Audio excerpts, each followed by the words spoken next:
हाँ जी दोस्तों, तो हमने एमसीक्यू की प्रैक्टिस कर ली। अब हमारी प्रैक्टिस आती है क्वेश्चन एंड आंसर्स की। यहाँ पे दोनों टाइप के क्वेश्चंस होंगे, डायरेक्ट क्वेश्चंस भी पूछे गए होंगे और साथ ही में कुछ केस स्टडी बेस्ड भी क्वेश्चंस पूछे गए होंगे और हमें दोनों के आंसर को किस तरीके से एग्जाम में लिखना है वो समझना है। यहाँ पर हम इसको नहीं समझने जा रहे हैं कि इसका आंसर क्या होगा, क्योंकि मोस्ट प्रोबेबली आपके जो क्वेश्चंस होते हैं वो डायरेक्टली आप मॉड्यूल से देख सकते हो और क्वेश्चन का आंसर आपके पास मॉड्यूल होगा तो आप वहां से भी छांट के निकाल सकते हो। मुद्दा यहाँ पे ये समझना है कि कब ऐसा होता है कि हम उसके कितने पोर्शन को अपने आंसर में कोट करते हैं, कहीं ज्यादा नहीं करते कहीं कम नहीं करते।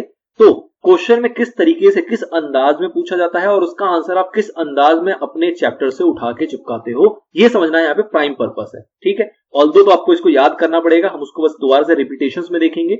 और बहुत इंपॉर्टेंट बात यह है कि यहाँ पे जो ये 10 क्वेश्चन दिए गए हैं, जो 10 क्वेश्चन यहाँ पे दिए गए हैं, ये 10 क्वेश्चन आपके पूरे चैप्टर को रिवाइज करवाएंगे। यहाँ पे ध्यान देना इस चीज को। आपने पूरा चैप्टर पढ़ा, तोड़ तोड़ के पढ़ा, आप अगर इसकी प्रैक्टिस कर लोगे, या फिर एक बहुत इंपॉर्टेंट एडवाइस है कि आप जब भी एग्जाम देने जाओगे तो एग्जाम से पहले इन 10 क्वेश्चन की प्रैक्टिस जरूर करके जाना, चाहे इस वीडियो के थ्रू कर लेना चाहे खुद से कर लेना, एज द केस में भी। लेकिन अगर ये 10 क्वेश्चन की आपने रिवाइज कर लिया, इसको प्रैक्टिस कर लिया, तो आपका पूरा का पूरा चैप्टर रिवाइज हो जाएगा और मोस्ट प्रोबेबली जो आपके सवाल एग्जाम में आएंगे वो इन्हीं से इर्द गिर्द होंगे, इसके अलावा कोई डिफरेंट सवाल नहीं होगा।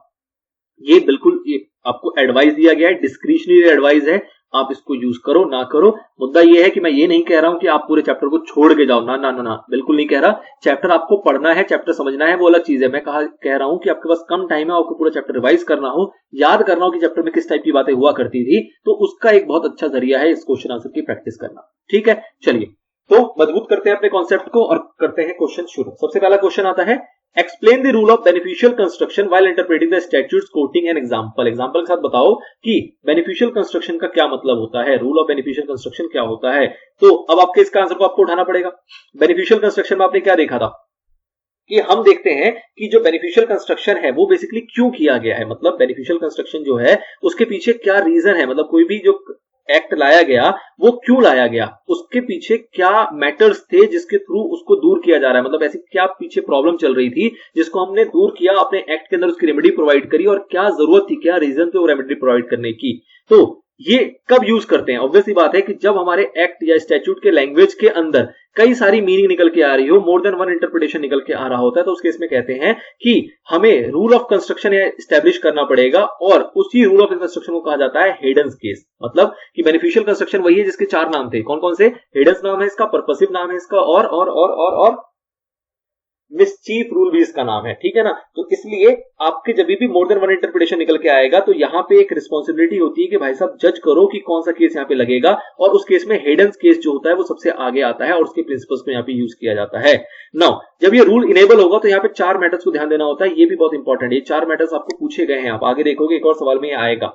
ठीक है, कौन से 4 मैटर होते हैं कि भाई साहब जब ये एक्ट आया था उससे पहले क्या लॉ था, पहले जो भी लॉ था उसके अंदर क्या कमी थी, क्या मिसचीफ था, क्या डिफेक्ट था, पहले वाले लॉ में इस एक्ट से आने से पहले जो भी लॉ था उसके अंदर क्या मिसचीफ थी, क्या डिफेक्ट थी, आपने जब एक्ट लेके आए तो उसके अंदर उसको किस तरीके से रेमेडी प्रोवाइड की और क्या रीजन था, क्या जरूरत थी, क्या कारण था वो रेमेडी प्रोवाइड करने का, वो भी आपको बताना पड़ेगा ना।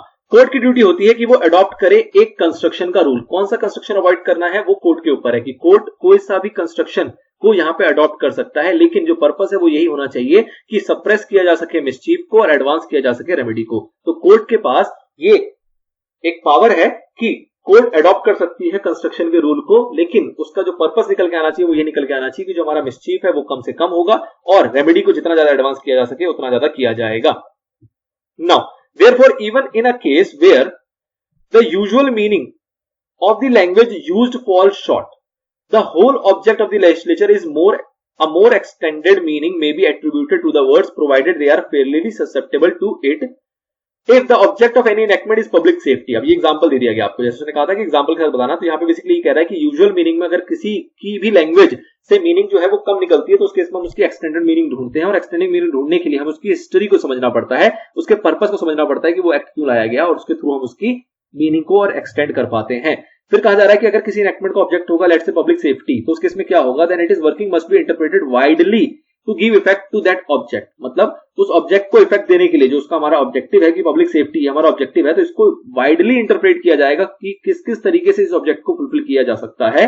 दस in case of workman composition act 1923 the main object, अभी दूसरा एग्जांपल हो गया कि वर्कमैन कंपोजिशन एक्ट 1923 के अंदर जो मेन ऑब्जेक्ट है वो क्या है, being provision of compensation to workmen, it has been held that act ought to be construed, act को इस तरीके से आप मान के चलोगे, इस तरीके से उसकी मीनिंग निकाल के चलोगे, that as far as possible so as to give effect to its primary provision, जो प्राइमरी प्रोविजन है कि वर्कमैन को कंपनसेशन मिले, वो आपका प्राइमरी ऑब्जेक्टिव है, प्राइमरी प्रोविजन है, और उसको जितना मैक्स पॉसिबल उसको आप यूज कर सकते हो, उसको एप्लीकेबल करा सकते हो, उतना एप्लीकेबल कराते हुए आपको चलना होता है।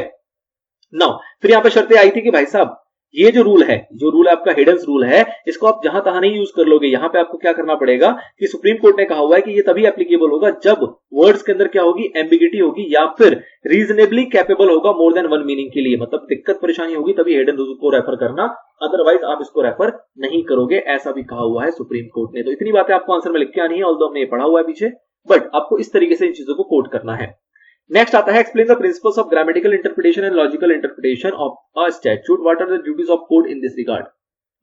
जो कोर्ट है उसकी क्या ड्यूटी होती है इस रिगार्ड में। तो ऑब्वियसली बात है ग्रामेटिकल इंटरप्रिटेशन आप पहले करते हो, उससे बात नहीं बनती और कोई दिक्कत निकल के आती है तो आप जाते हो लॉजिकल इंटरप्रिटेशन के लिए, और कोर्ट की भी ड्यूटी है कि ग्रामेटिकल इंटरप्रिटेशन से अगर काम ना चल रहा हो तो लॉजिकल इंटरप्रिटेशन यूज करे और उसके थ्रू अपने कंक्लूजन पे आए, अपने इंटरप्रिटेशन को कंप्लीट करे। तो प्रिंसिपल ऑफ ग्रामेटिकल इंटरप्रिटेशन और लॉजिकल इंटरप्रिटेशन बेसिकली यही है कि in order to ascertain the meaning of any law statute, the principle of grammatical and logical interpretation is applied। मतलब कि अगर उसके हमें इंटेंशन मीनिंग को समझना है कि क्या मीनिंग है, तो उस केस में हम प्रिंसिपल यूज करते हैं ग्रामेटिकल और लॉजिकल का, to conclude the real meaning of the law and intention. Real meaning पता लगता है आपको किससे, ग्रामेटिकल से, और इंटेंशन पता लगता है किससे, आपको लॉजिकल इंटरप्रिटेशन से। मीनिंग की बात करते हैं तो ग्रामेटिकल इंटरप्रिटेशन क्या है, जो कि एक तरीके से वर्बल एक्सप्रेशन होता है लॉ का, और ये कभी भी लेटर के बियॉन्ड नहीं जाता, मतलब जो भी लिखा हुआ है उसके बियॉन्ड जाके नहीं सोचता है। लेकिन लॉजिकल इंटरप्रिटेशन की बात करें तो ये क्या करता है, ये और गहराई में जाता है, कहता है जब तक सेटिस्फैक्टरी एविडेंस नहीं मिलेगा तब तक हम इसकी गहराई में जाते रहेंगे, हिस्ट्री को समझेंगे और बैकग्राउंड को समझेंगे, पर्पस समझेंगे। कहने का मतलब है कि पूरी गहराई में जाएगा अनलेस अदरवाइज कि उसको पूरा सेटिस्फैक्टरी एविडेंस मिल जाए। ठीक है sir. Application of principle in the court, तो क्या कह रहा है कि कोर्ट किस तरीके से इसको अप्लाई करती है। तो सीधी सी बात है कि जनरल ऑर्डिनरी केसेस के अंदर सबसे पहले क्या यूज किया जाता है, ग्रामेटिकल इंटरप्रिटेशन को। लेकिन कोर्ट जो है वो डिलीट नहीं कर सकती, ऐड नहीं कर सकती, मॉडिफाई नहीं कर सकती कोई भी लॉ के लेटर को। लॉ के अंदर कोई भी लेटर लिखा हुआ है उसको डिलीट, ऐड, मॉडिफाई करने का पावर नहीं है कोर्ट के पास। और अगर कोर्ट को ऐसा लगता है कि भाई साहब लॉजिकली कोई ना कोई डिफेक्टिव है, मतलब कोई ना कोई डिफेक्ट है, हम लॉजिकली इंटरप्रिटेशन नहीं कर पा रहे हैं, अगर हम ग्रामेटिकल इंटरप्रिटेशन से काम करेंगे, लेट्स से अगर हम ग्रामेटिकली पोल करेंगे, ग्रामेटिकली इंटरप्रिटेशन करने की कोशिश करेंगे, तो उसके अंदर कोई ना कोई डिफेक्ट आ रहा है, जो लॉ के लेटर है उसके अंदर कोई ना कोई डिफेक्ट आ रहा है। डिफेक्ट जो होगा वो किस अकाउंट में हो सकता है कि वहां पे एम्बिगिटी हो रही है, इनकंसिस्टेंसी हो रही है, या फिर वो इनकम्प्लीट है। अगर कुछ भी इस टाइप का डिफेक्ट पाया जाता है तो उस केस में फिर कोर्ट की ड्यूटी आती है क्या, कि भाई साहब तुम ट्रैवल कर सकते हो बियॉन्ड द लेटर, मतलब लेटर की और बियॉन्ड जाके भी गहराई में जाके उसकी ट्रू इंटेंशन को ढूंढ सकते हो और उसके बाद अपना डिसीजन, अपने कंक्लूजन पे आ सकते हो। So that a statute is enforceable at law, however unreasonable it may be, the duty of the court is to administer the law as it stand. मतलब कि कह रहा है क्या कि अगर सपोज करो कि कोई लॉ ऐसा है जो कि इन्फोर्सिबल है, ऑल्दो वो अनरीजनेबल है, तो उस केस में ड्यूटी क्या होती है कोर्ट की कि भाई साहब उसका पालन करना है, लॉ को फॉलो करना है आपको, चाहे वो अनरीजनेबल क्यों ना हो। However, if there are two possible constructions, अगर सपोज करो दो पॉसिबल कंस्ट्रक्शंस हैं, तो उस केस में जो हमारा कोर्ट है वो क्या करेगा, कोर्ट प्रेफर करेगा लॉजिकल कंस्ट्रक्शंस को और उसके थ्रू ही अपनी कंक्लूजन पे आएगा, which emerges from the setting in which the clauses appears and circumstances in which it came to be enacted and also the words used therein। मतलब कि अगर लॉजिकल कंस्ट्रक्शन की बात करें तो ऑब्वियसली बात है वो ज्यादा वाइडन कॉन्सेप्ट होता है as compare to grammatical construction. Reason being, क्योंकि उसके अंदर हम क्या करते हैं, उसके अंदर हम सर्कमस्टेंसेस के ऊपर भी ध्यान देते हैं, हम लॉजिक और उसके पीछे के इंटेंशन के ऊपर भी ध्यान देते हैं, एज वेल एज जो वर्ड्स यूज किए गए हैं उसके ऊपर भी ध्यान देते हैं। तो कहीं ना कहीं ये ज्यादा कॉम्प्रिहेंसिव है as compare to grammatical interpretation. तो कोर्ट की यहाँ पे क्या होता है कि कोर्ट के पास अगर दोनों ऑप्शन होंगे, दोनों पॉसिबल कंस्ट्रक्शन होगा, तो ऑब्वियसली वो प्रेफर करेगा किसको, लॉजिकल वाले को, जिसके अंदर दोनों बातें कवर हो जाती हैं। अगला सवाल आता है what is the effect of proviso. Proviso को क्या इफेक्ट होता है, does it qualify the main provisions of an enactment. अच्छा जी। दूसरा कह रहा है does an explanation added to a section widen the ambit of the section. Obviously no. जो एक्सप्लेनेशन है क्या वो सेक्शन के एम्बिट को वाइडन करता है, बिल्कुल भी नहीं करता। उसमें सिर्फ वो एडिशन कर सकता है, कुछ एक्सक्लूड कर सकता है, लेकिन कभी भी उसके एम्बिट को वाइड नहीं कर सकता। यहाँ पे पूछ रहा है इफेक्ट बताओ प्रोवाइजो का। तो ऑब्वियसली बात है प्रोवाइजो का बेसिकली मतलब क्या होता है, प्रोवाइजो को क्यों ऐड किया जाता है सेक्शन के अंदर, ताकि वो कुछ एक्सेप्ट कर सके या फिर कुछ क्वालिफाई कर सके stated in the particular section to which it is added. A proviso is not to be ordinary interpreted as a general rule. जो प्रोवाइजो है वो आपका कोई जनरल रूल नहीं है, वो बेसिकली लॉ का एक पार्ट होता है। ठीक है sir. A proviso to a particular section carves out an exception. Proviso क्या करता है, एक एक्सेप्शन क्रिएट करता है। जैसे कि हमने एग्जांपल देखा था कि ये जो प्रोविजन है ये एप्लीकेबल होगा उसी कंपनी के ऊपर जिस कंपनी का टर्नओवर 200 करोड़ से ऊपर होगा। तो इसने क्या किया, एक एक्सेप्शन क्रिएट कर दिया कि भाई साहब मेन प्रोविजन जो है वो एप्लीकेबल तभी होगा जब इसका प्रोवाइजो फुलफिल होगा। ठीक है। तो ये मेन प्रोविजन के ऊपर एक एक्सेप्शन क्रिएट करता है, उसको कार्व आउट कर देता है, और ऑब्वियस सी बात है कि ये जो प्रोवाइजो होगा ये इस मेन प्रोविजन पे ही लगेगा, किसी और प्रोविजन के ऊपर नहीं लगेगा। मतलब जो मेन प्रोविजन आपको दिया हुआ है और उसका प्रोवाइजो अगर आपको दिया हुआ है तो ऑब्वियस सी बात है ये प्रोवाइजो जो एप्लीकेबल होगा वो इस मेन प्रोविजन पे ही एप्लीकेबल होगा, एक्ट के किसी और प्रोविजन पे जाके एप्लीकेबल नहीं होगा। ठीक है सर। उसके बाद एक्सप्लेनेशन वाली बात के ऊपर आते हैं। तो क्या कह रहा है, एक्सप्लेनेशन को कभी कभार ऐड किया जाता है सेक्शन के साथ ताकि वो क्या कर सके, मेन प्रोविजन को एक्सप्लेन कर सके, जो भी उसके अंदर प्रोविजंस हैं उसको एक्सप्लेन कर सके। अगर कभी भी लॉ मेकर को ऐसा लगता है कि कोई एम्बिगिटी है प्रोविजन के अंदर, जो भी मेन सेक्शन के अंदर प्रोविजन डाला गया उसके अंदर कोई एम्बिगिटी है, तो उस केस में वो क्या करता है, एक्सप्लेनेशन खुद से इंसर्ट कर देता है, जिससे कि एक हार्मनी क्रिएट हो जाती है and clear up any ambiguity. ये एंड नहीं है, ये मिसप्रिंटिंग है। क्लियर अप एनी एम्बिगिटी, अगर कोई एम्बिगिटी है तो वो क्लियर हो जाता है और हार्मनी क्रिएट हो जाती है in the main section. Sometimes may be added to do to or something may be excluded from the main provision by insertion of an explanation। explanation add करने से कई बार होता है कुछ इसके अंदर एडिशन की जा रही हो या कुछ इसके अंदर से एक्सक्लूड किया जा रहा हो, लेकिन ध्यान देने वाली बात क्या है कि एक्सप्लेनेशन कभी भी ऐसे कॉन्स्टिट्यूट नहीं किया जाएगा जैसे कि वो एम्बिट को बढ़ा रहा हो, एम्बिट को वाइडन कर रहा हो, जो भी सेक्शन का एम्बिट है। चलिए सर, ये चीज भी क्लियर होती है। अगला सवाल आता है जो केस स्टडी बेस्ड है। I think Gaurav textile company limited has inserted into a contract with a company. Gaurav textile company ने एक कॉन्ट्रैक्ट किया कंपनी के साथ। You are invited to read and interpret the document of a contract. कह रहा है कि आपको उसके जो भी डॉक्यूमेंट है उसको रीड करना है और उसका इंटरप्रिटेशन निकालना है। What rules of the interpretation of the deeds and documents would you apply while doing so. तो हमारा लास्ट का जो पॉइंट था, मतलब जो हमारे चैप्टर का लास्ट पॉइंट था, जिसके अंदर हम देखते हैं कि डीड्स और डॉक्यूमेंट्स की इंटरप्रिटेशन के लिए आपको क्या रूल लगाना होता है। आपको पूरा का पूरा वो चिपकाना है। मैंने आपको बताया था कि ये वो क्वेश्चन है जो कि जनरली पूछा जाता है और इसके अंदर से अगर आप 5-6 अच्छे इफेक्टिव पॉइंट निकाल के चिपका दोगे तो आपका काम चल जाएगा। जैसे कि हमने पढ़ा था कि पहला काम क्या होता है कि आपको रीजनेबल मैन की तरह सोचना है और रीजनेबल मैन की तरह उस वर्ड की एक अंडरस्टैंडिंग निकालनी है जो भी उस डीड या डॉक्यूमेंट के अंदर लिखा गया है। उसके बाद हमने दूसरा पॉइंट देखा था कि भाई साहब कभी भी एक डीड की वर्ड को रेफर नहीं किया जाएगा दूसरे डीड के वर्ड्स के साथ, मतलब किसी भी टर्म की मीनिंग आप कंस्ट्रू नहीं करोगे किसी और डीड के साथ। ठीक है सर। उसके बाद हमने देखा था कि भाई साहब जनरली ये माना जाता है कि कोई भी एक वर्ड के दो डिफरेंट मीनिंग नहीं होंगे किसी एक डॉक्यूमेंट के अंदर, अनलेस कि वहां पे उसकी रिक्वायरमेंट हो। मतलब एक डॉक्यूमेंट है और उसके अंदर अगर एक वर्ड लिखा गया है तो उसका जितनी बार भी वर्ड लिखा जाएगा उसकी मीनिंग एक ही निकल के आएगी, उसकी अलग अलग मीनिंग नहीं होगी, अनलेस अदरवाइज कि भैया कंटेक्स्ट की रिक्वायरमेंट थी, इसलिए ऐसा करना पड़ा। फिर आपको गोल्डन रूल लिखना पड़ता है। गोल्डन रूल क्या होता है कि भाई साहब इंटेंशन समझो, पार्टी जो है उसकी इंटेंशन समझो कि क्या इंटेंशन है, किस इंटेंशन के साथ उसको क्रिएट किया गया है। एंड उसके बाद फिर हमने देखा था कि for this purpose the relevant portion of the document have to be considered as a whole. Obvious सी बात है कि जो भी आपके रेलेवेंट पोर्शन होंगे डॉक्यूमेंट्स के उसको कंसीडर करना है आपको एज अ होल, जो कि रूल हमारा एक्ट्स के केस में भी लगता है कि एक्ट्स को हम ट्रीट करते हैं as a whole. Now circumstances की बात आती है। The circumstances in which the particular goods have been used have also taken into account, कि आपको परिस्थिति के ऊपर भी ध्यान देना है कि क्या सर्कमस्टेंसेस के अंदर उन पर्टिकुलर वर्ड को यूज किया गया था और उसके बेस पे भी आपको इंटरप्रिटेशन करनी होती है। उसके बाद बात आती है स्टेटस और ट्रेनिंग की, जिसमें हमने देखा था कि दो टाइप के लोग होते हैं। एक वो होता है जो ऑर्डिनरी पर्सन है जिसके लिए एक वर्ड की मीनिंग कुछ और हो सकती है, और वही ट्रेड पर्सन होगा तो उसके लिए उस वर्ड की मीनिंग कुछ और हो सकती है। तो इसलिए आपको ये जानना भी जरूरी है कि जो पार्टीज हैं उनका स्टेटस क्या है, उनकी ट्रेनिंग किस प्रकार की है। ठीक है sir. Then it has also be considered that many words, बहुत सारे वर्ड ऐसे होते हैं जिसके मोर देन एक सेंस में मीनिंग निकलती है, मतलब कि उसको यूज किया जाता है अलग अलग सेंस के अकॉर्डिंग। तो हमें क्या देखना होता है कि अगर एक सेंस ऐसा है जो कि सारे क्लॉजेस को इफेक्ट दे रहा है और एक सेंस ऐसा है जो कि कुछ क्लॉजेस को, वन और मोर क्लॉजेस को इनइफेक्टिव कर दे रहा है, तो ऑब्वियस सी बात है उस सेंस को आपको अपनाना होगा जो कि सारे क्लॉजेस को इफेक्ट देगा, ना कि उस सेंस को जो कि आपके क्लॉजेस को इनइफेक्टिव करेगा। तो कहा जाता है कि in such a case word should be understood in a former and not in a latter sense. ठीक है सर। चलिए फिर उसके बाद बात आती थी कंफ्लिक्ट के ऊपर कि भाई साहब अगर कंफ्लिक्ट होगा तो पहले कोशिश करेंगे कि रिजॉल्व करें, उसके बीच में हार्मनी क्रिएट करें, और अगर ऐसा नहीं हो पा रहा है, अगर हार्मनी क्रिएट नहीं हो पा रही है, रिजॉल्व नहीं हो पा रहा है, तो उस केस में हम कहते हैं कि जो अर्लियर क्लॉज होगा वो ओवरराइड करेगा बाद वाले क्लॉज को, जो कि एक उल्टा रूल था, क्योंकि जब भी हम एक्ट में देखते हैं तो हम वहां पे देखते हैं कि एक्ट के केस में जो भी लेटर एक्ट होता है वो ओवरराइड करता है अर्लियर एक्ट को, लेकिन डीड एंड डॉक्यूमेंट्स के केस में ऐसा होता है कि जो भी अर्लियर क्लॉजेज होते हैं वो ओवरराइड करते हैं बाद वाले क्लॉज को। नाउ अगला सवाल आपके पास आता है सवाल number 5, how will you interpret the definition in a statute if the following words are used in a statute. कह रहा है कि कैसे इंटरप्रेट करोगे अगर इन वर्ड्स को यूज किया गया है, जैसे कि मीन्स और इंक्लूड्स। आपको इलस्ट्रेशन भी देना है ताकि आप इसको और अच्छे से क्लियर कर पाओ। तो आपको पता है कि मीन्स और इंक्लूड का मतलब क्या होता है। क्या कहा जा रहा है कि किसी भी वर्ड या एक्सप्रेशन को अगर डिफाइन करना होता है तो उसके लिए आपको या तो मीन यूज करना पड़ेगा, मतलब या तो उसको रेस्ट्रिक्ट करना पड़ेगा, या फिर आपको उसको एक्सटेंसिव मीनिंग देनी पड़ेगी, मतलब वहां पे आपको इंक्लूड को यूज करना पड़ेगा। तो इसलिए कहा जाता है कि जो मीन है वो प्राइमा फेसी क्या है, एक प्रकार का रेस्ट्रिक्टिव है और एग्जॉस्टिव टर्म को डिफाइन करता है।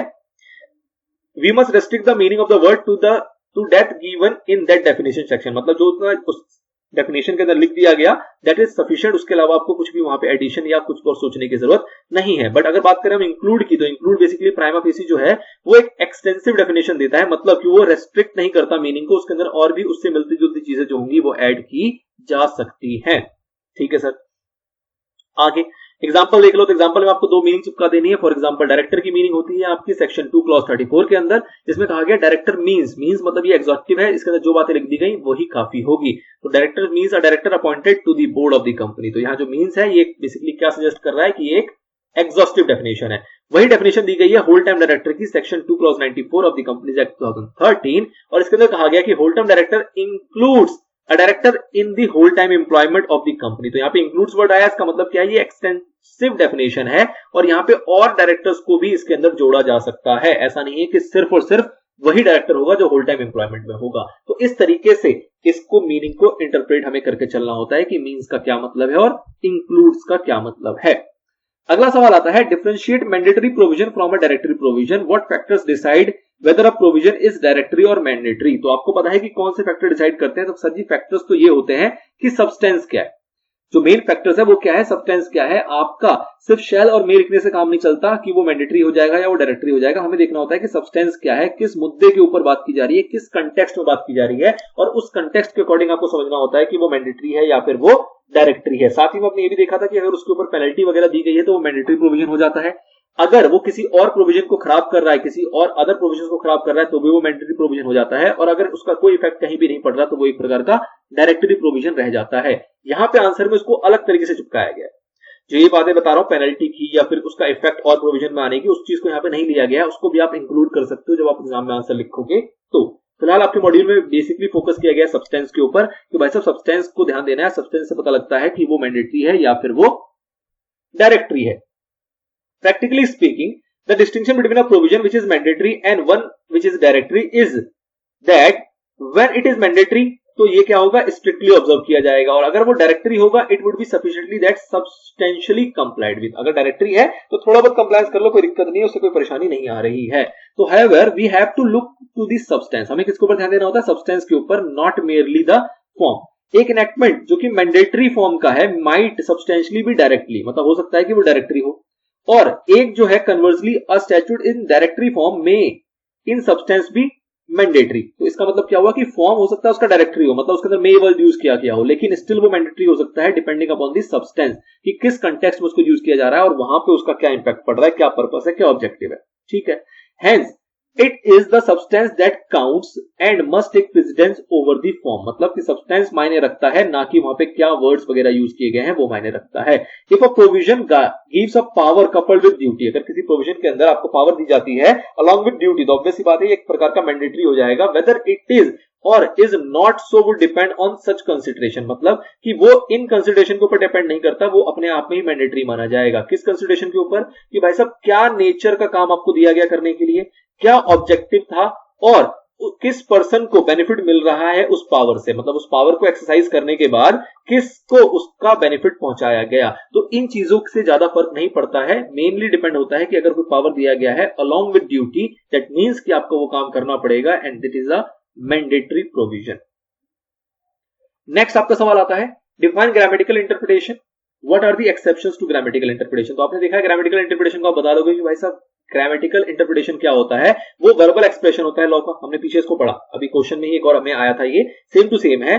और जो कोर्ट है वो उसके अंदर कोई सी प्रकार का भी छेड़खानी नहीं कर सकती, कोई भी ऐड, मॉडिफिकेशन, डिलीशन टाइप की चीजें कोर्ट नहीं कर सकती है। लेकिन क्या एक्सेप्शन है कि कब हम ग्रामेटिकल को छोड़ देते हैं, तो हम देखते हैं कि अगर लॉजिकली डिफेक्टिव है हमारा लॉ, मतलब जो शब्द उसके अंदर यूज किए गए हैं, जो लेटर उसके अंदर यूज किए गए हैं, उसमें लॉजिकली डिफेक्टिव है। डिफेक्टिव किस अकाउंट में होगा? या तो एम्बिगिटी के अकाउंट में होगा, या इनकंसिस्टेंसी होगी, या फिर इनकम्प्लीटनेस होगा। तो उस केस में हम कहते हैं कि भाई साहब हम लॉजिकल इंटरप्रिटेशन पे जाएंगे, हम ग्रामेटिकल इंटरप्रिटेशन को वहां पे छोड़ देंगे। एम्बिगिटी की बात करें तो एम्बिगिटी के अंदर बेसिकली क्या कहा जाता है कि कोर्ट की ड्यूटी है कि वो बियॉन्ड द लेटर जाके बात करे, उसको उसके ट्रू इंटेंशन को ढूंढे और उसके बेस पे अपना डिसीजन ले। अगर इनकंसिस्टेंसी है तो उसके इसमें कहा जाता है कि कोर्ट को असरटेन करना पड़ेगा लॉ की स्पिरिट क्या है, स्पिरिट ऑफ द लॉ को असरटेन करने की जिम्मेदारी आ जाती है। और वही कहा जाता है कि अगर अनरीजनेबल है तो उस केस में कोर्ट डिसीजन लेगा, कोर्ट उस मुद्दे को रिजॉल्व करेगा by using logically the intention of the legislature. तो कहीं ना कहीं यहां पे भी वो इंटेंशन को ध्यान में रखेगा और इंटेंशन को ध्यान में रखते हुए उस मुद्दे को सॉल्व करने की कोशिश करेगा। तो ये 3 रीजन है जो कि आपके कहीं ना कहीं एक्सेप्शन बनते हैं किसके? ग्रामेटिकल इंटरप्रिटेशन के। अगला सवाल आता है राइट शॉर्ट नोट ऑन, किसके ऊपर सर? प्रोवाइजो के ऊपर, एक्सप्लेनेशन के ऊपर। पीछे आ चुका है obviously with reference to the interpretation of statutes, deeds and documents. इसके रेफरेंस में आपको बात करना है। प्रोवाइजो हमने पीछे पढ़ा था, एक्सप्लेनेशन भी पीछे पढ़ा था, सेम बातें चल रही हैं। कहो तो रिपीट कर दूं, कहो तो आपके लिए छोड़ दूं। चलो जी देख लेते हैं। बेसिकली प्रोवाइजो क्या काम करता है? वो कुछ एक्सेप्ट करता है या फिर कुछ क्वालिफिकेशन के ऊपर काम करता है basically. Now the effect of the proviso is to qualify the preceding enactment which is expressed in terms which are too general. कोई बिल्कुल जनरल साधारण सा कोई एक्सप्रेशन यूज किया गया, कोई बेसिकली आपका प्रोविजन डाला गया, उसमें प्रोवाइजो मतलब उसको स्पेशल बनाने के लिए प्रोवाइजो का यूज किया जाता है। As a general proviso is added to an enactment to qualify or to create an exception. मतलब कि किसी भी एनैक्टमेंट के अंदर प्रोवाइजो ऐड किया जाता है ताकि उसके अंदर कोई क्वालिफिकेशन डाला जा सके, उसको स्पेशल बनाया जा सके, या फिर उसके अंदर कोई एक्सेप्शन क्रिएट किया जा सके। Ordinarily a proviso is not interpreted as a stating a general rule. Obvious बात है, प्रोवाइजो किसी प्रकार का कोई जनरल रूल नहीं है, इंटरप्रिटेशन का एक जनरल रूल नहीं है ये। लेकिन प्रोवाइजो को भी आपको ट्रीट करना होता है as a part of law, और उसकी मदद से भी आपको क्लैरिटी मिलती है। नाउ कार्डिनल रूल क्या है कि भाई साहब कार्डिनल ये है कि प्रोवाइजो जो है वो जो भी चीजों को हटाएगा, मतलब एक तरीके से जिस चीज के ऊपर भी वो एक्सेप्शन क्रिएट करेगा वो उसी का होना चाहिए जिसके ऊपर प्रोवाइजो लगाया गया है। मतलब मेन प्रोविजन का ही होगा, किसी और का नहीं होगा। इसका एग्जांपल मैंने पीछे भी देखा था कि एक मेन प्रोविजन है, मेन प्रोविजन का प्रोवाइजो का डाला गया है, तो ऑब्वियसली बात है इस प्रोवाइजो का इंपैक्ट जो होगा वो इस मेन प्रोविजन के ऊपर ही आएगा, किसी और के ऊपर नहीं आएगा। Only this is the field which is covered by the main provision. अगर किसी चीज के ऊपर ये छिड़खानी करना चाह रहा है तो वो चीजें कवर होनी चाहिए मेन प्रोविजन के अंदर, कहीं और के प्रोविजन के ऊपर प्रोवाइजो नहीं डलेगा। एक्सप्लेनेशन में हमने देखा, एक्सप्लेनेशन का बेसिकली मतलब क्या होता है कि वो अपेंड किया जाता है किसके साथ? सेक्शन के साथ। एक्सप्लेनेशन बेसिकली क्या करता है? कुछ इंक्लूड करता है या फिर कुछ एक्सक्लूड भी करता है, और मेनली पर्पस होता है इसका क्या कि भैया अगर कोई हार्मनी क्रिएट नहीं हो रही तो वो हार्मनी क्रिएट की जाए, और अगर कोई एम्बिगिटी है तो उसको क्लियर कर दिया जाए। कोई भी अगर एम्बिगिटी है तो उसको क्लियर करने के लिए एक्सप्लेनेशन जनरली डाला जाता है। फिर हमने ध्यान देना होता है कि एक्सप्लेनेशन कभी भी आप ऐसे कॉन्स्टिट्यूट नहीं करोगे कि वो सेक्शन के एम्बिट को वाइड कर रहा है। सेक्शन के एम्बिट को कभी भी वाइड नहीं करता आपका एक्सप्लेनेशन। अगला सवाल आता है एक्सप्लेन करो मिसचीव रूल। मिसचीव रूल हमने देखा, पर्पसिव रूल देखा हमने पीछे, उसी की बात कर रहा है। And also give 4 matters. आपको मैंने पीछे कहा था कि कभी कभार ऐसा भी होता है कि चीख के बताएगा कि ये 4 मुद्दे बताओ जिसको कि आपको कंसीडर करना होता है जब भी आप एक्ट को कंस्ट्रू करते हो। इस रूल के अकॉर्डिंग जब आप एक्ट को कंस्ट्रू करने बैठते हो तो आपको ये 4 मैटर्स के ऊपर ध्यान देना होता है। वो कौन से 4 मैटर्स होते हैं? तो ये 4 मैटर आपको अच्छे से याद कर लेने हैं। चलिए जी, तो देखते हैं मिसचीव रूल। मिसचीव रूल क्या था कि जब भी एक से ज्यादा इंटरप्रिटेशन निकल के आती है तो उस केस में जरूरत पड़ती है मिसचीव रूल की, या फिर हेडेंस रूल की, या फिर इसको पर्पसिव कंस्ट्रक्शन भी कहते हैं, या फिर इसको मिसचीव रूल भी कहा जाता है। ये रूल बेसिकली डायरेक्ट करता है कि क्या कि कोर्ट अडॉप्ट करे उस कंस्ट्रक्शन को जो क्या करेगा? सप्रेस करेगा मिसचीव को और एडवांस करेगा रेमेडी को। और ये तभी एप्लीकेबल होगा, ये रूल जो है ये तभी एप्लीकेबल होगा जब वर्ड्स के अंदर क्या होगी? एम्बिगिटी होगी, या फिर वो जो वर्ड्स हैं वो रीजनेबली कैपेबल होंगे एक से ज्यादा मीनिंग देने के लिए, तभी इस रूल को लगा पाओगे। अदरवाइज सुप्रीम कोर्ट ने कहा हुआ है कि इस रूल को आप यूज नहीं कर पाओगे। कौन से ऐसे 4 मैटर्स हैं जो आपको ध्यान रखने होते हैं जब भी आप इस रूल के थ्रू कॉन्स्ट्रू करते हो एक्ट को? पहला कि इस एक्ट से पहले क्या लॉ हुआ करता था। दूसरा कि उस लॉ के अंदर क्या डिफेक्ट या क्या मिसचीव थी। उसके बाद आपके एक्ट ने क्या रेमेडी प्रोवाइड किया है और क्या रीजन था उस रेमेडी को प्रोवाइड करने के ऊपर। तो ये चारों चीजें आपको ध्यान रखनी है। ये 4 इंपॉर्टेंट मैटर्स है जो अलग से भी चीख के पूछा जाता है।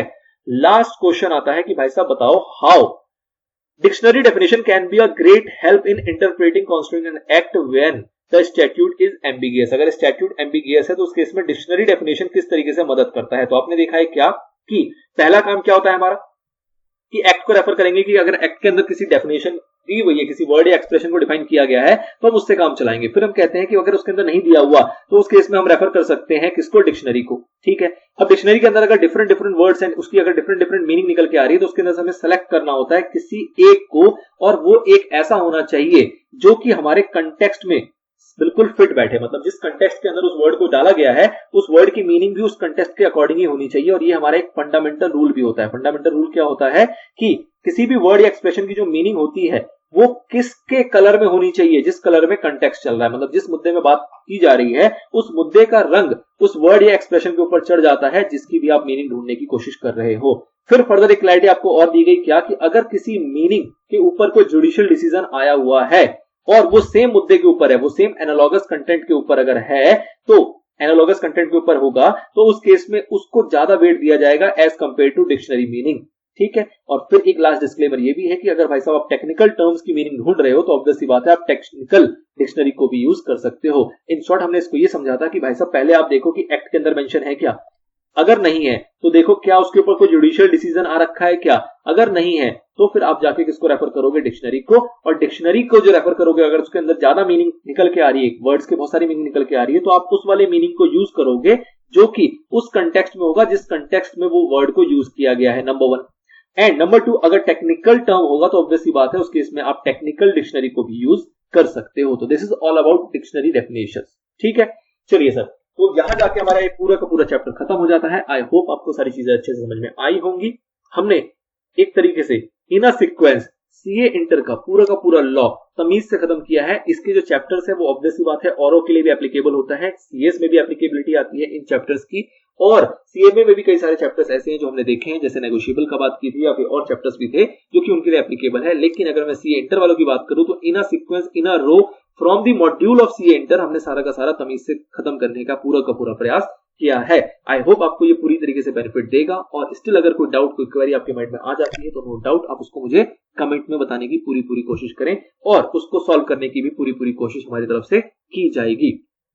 मिलते हैं नेक्स्ट पार्ट में किसी नए चैप्टर्स को लेके, किसी एक नए टॉपिक के साथ, किसी एक नए सब्जेक्ट के साथ, किसी नए कोर्स के साथ। जब तक के लिए goodbye, good luck, all the very best for your upcoming exam. I hope कि आप बहुत अच्छे से अटेम्प्ट करेंगे और बहुत अच्छे मार्क्स गेन करेंगे। चलिए मिलते हैं नेक्स्ट पार्ट में।